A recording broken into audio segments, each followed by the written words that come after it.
युवा नेते युगेंद्र पवार यांच्या सातत्यपूर्ण प्रयत्नांना अखेर यश मिळताना दिसतंय।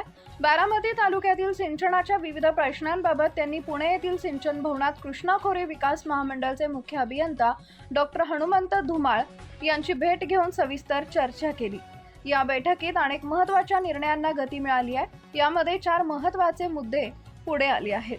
पहिले म्हणजे शिरसाई उपसा सिंचन योजनेचे पंप येत्या 2 दिवसात सुरू करण्याचा निर्णय घेण्यात आलाय। दुसरे म्हणजे जनाई उपसा सिंचन योजनेचे पाणी 22 एप्रिल नंतर सोडण्याची ग्वाही मुख्य अभियंता डॉक्टर हनुमंत धुमाळ यांनी दिली। तिसरे म्हणजे बंदिस्त पाईपलाईन आणि पुरंदरसह इतर सिंचन योजनांबाबत सकारात्मक भूमिका घेत काम मार्गी लावण्याचं आश्वासन देण्यात आलंय। आणि चौथा म्हणजे निराकरा नदीजोड प्रकल्प व पुरंदर उपसा सिंचन योजनेबाबत सद्यस्थिती स्पष्ट करत लवकरात लवकर निधी उपलब्ध करून देण्याची गरज अधोरेखित करण्यात आली।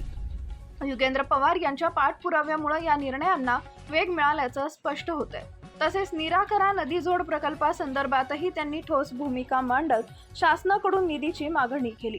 या प्रकल्पामुळे बारामती आणि पुरंदर तालुक्यातील अवर्षणग्रस्त भाग ओलिताखाली येऊन शेतकऱ्यांना मोठा दिलासा मिळणार आहे। एकूणच युगेंद्र पवार यांच्या सक्रिय पुढाकारामुळे आणि डॉक्टर हनुमंत धुमाळ यांच्या सकारात्मक प्रतिसादामुळे सिंचनाच्या प्रश्नांवर ठोस पावलं उचलली जात असून शेतकरी वर्गात समाधानाचं वातावरण निर्माण झालंय।